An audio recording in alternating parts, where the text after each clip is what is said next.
Ba-da-ba-ba-ba-ba-ba-da-ba-ba-bum. Hi everyone, it's Rabbi Kenneth Hahn for Ask the Rabbi Thursdays and JUTV. And today we're asking the question, what makes a wedding a Jewish wedding? And we're asking this question because I know I and many of my colleagues are getting inquiries almost on a daily basis right now from people who have announced their engagements and they want to get married and they're looking for rabbis to officiate at their weddings. So what does make a wedding a Jewish wedding? Well, if we associate two things with a Jewish wedding, and only two things, it would surely be the chuppah, or the canopy under which the wedding couple gets married, and breaking the glass. And these two rites or ritual acts are absolutely an integral part of Jewish weddings these days, but particularly the breaking of the glass, while probably the thing we associate with a Jewish wedding, is actually not part of the liturgical aspect of the ritual. So what does make a Jewish wedding a Jewish wedding? What are the integral parts? Well, let's go back a long time, because that's what we need to do to understand what we do today in a historical context. So, long time ago, a Jewish wedding was really about a man acquiring a woman. And it was done in two phases, in a betrothal phase and in a nuptial phase. And those two ceremonies or experiences could be many months apart, in the same way that today we get engaged, and frequently it's weeks, months, or even sometimes years before we actually get married. So the first thing you should know is the Jewish wedding ceremony today is actually an amalgamation of two ceremonies historically. One was betrothal and the other was nuptials.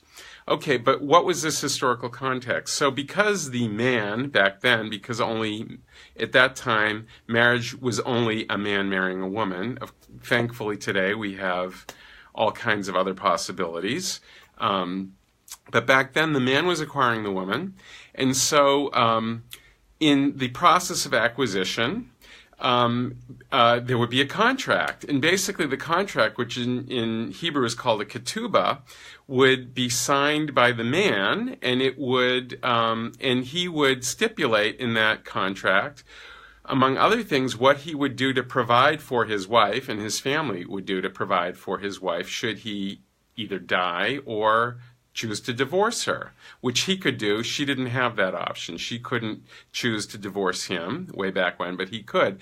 So it stipulated how many goats, sheep, and whatever else, shekels, would be provided to the woman if one of those eventualities happened. And in the context of the betrothal or the engagement, he would give her a ring.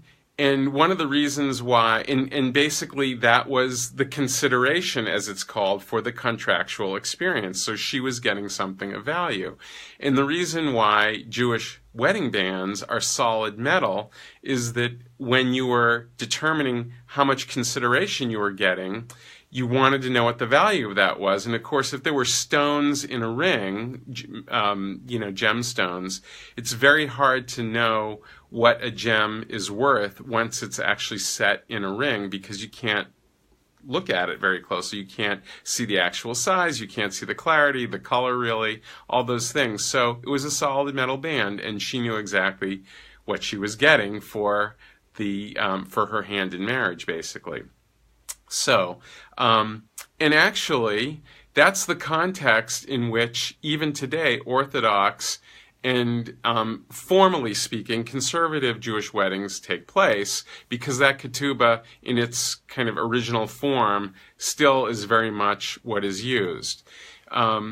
In the more progressive Jewish movements and traditions, there's been, needless to say, a strong movement away from that orientation. So number one, it's no longer about a man essentially purchasing a woman, but it's about two people, men or women, or a man and a woman, vis-a-vis the contract, declaring what their intentions are. This is the ketubah, declaring what their intentions are around the life they want to build together, spiritually, the home they want to establish. And that's really what that ketubah is. And the ketubah is actually a very integral part of a Jewish wedding experience, even though the ketubah itself is created prior to sometimes a long time prior to the actual wedding ceremony, because couples will work on it and want to get the language just right once they've determined what those intentions are, etc., etc. The ketubah will be signed typically just prior to the actual start of the wedding ceremony. You actually can even sign it in the context of the wedding ceremony if you want. So the ketubah is part of it. And then, of course, we get this amalgamation of these two ceremonies, the betrothal and the nuptials. So the betrothal is today consists of an actual blessing called Birkat Erusin, or the blessing of betrothal. And in conjunction with that blessing, you also you do a kiddush, you bless the wine. And why? Because wine is, at every joyous Jewish event, it was historically the sweetest beverage and symbolic of sweetness. And surely if there's anything that is sweet, it is a wedding. So you have wine there. And then typically after that, in the modern day, frequently there will be vows by the bride and groom, but that is not an integral part of the wedding ceremony. What is an integral part is the ring ceremony. And that again is the vow associated with that harkens back to this betrothal.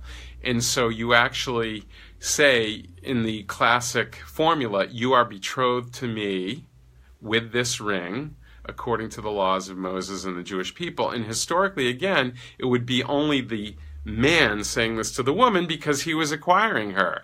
Now, these days, we can do things very differently, and we do them differently. And not only is the language not necessarily now kept in the masculine form, which is typical of the Hebrew, but the Hebrew itself can be feminized as people want, and so on and so forth.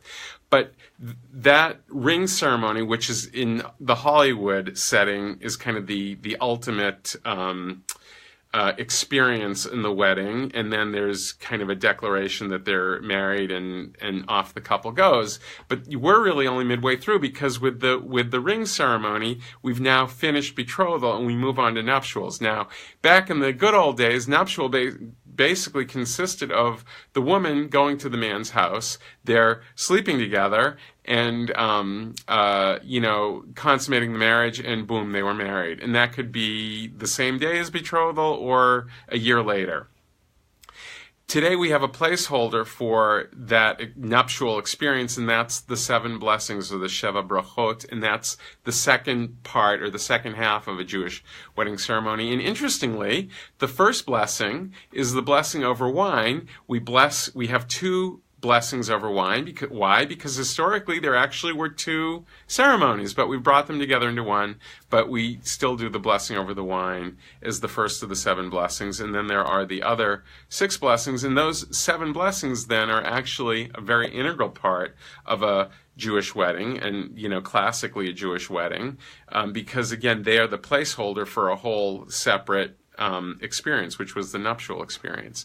And then, of course, after the 7 blessings, then we have the breaking of the glass, and usually a declaration. And there are other things too, but fundamentally, those are the critical parts of a Jewish wedding. And I hope if you're attending a wedding that is either a Jewish wedding or an interfaith wedding with Jewish elements, you will have a bit more perspective on what these various elements are. And there are other elements of a Jewish wedding as well that I didn't talk about today. Things like bedecken, which is when the veil is actually put on the bride, if there is a bride in the wedding. And of course at the end, yichud, which is taking some time immediately following the wedding service ceremony for the bride and groom to have a little bit of time together. And again, to be cynical about it, historically that could have been a time to again consummate the marriage, but today it's a time for the bride and groom to have a few moments or a few minutes with each other to really let it all sink in before they go and have a great party with their friends. And of course, our obligation as people who attend a wedding is to celebrate with the wedding couple. And that is one of our sacred obligations, and it's a great one to fulfill. So I hope that's been interesting for you. Tune in next Monday for Music Mondays. Have a wonderful Shabbat. L'hitraot. See you soon.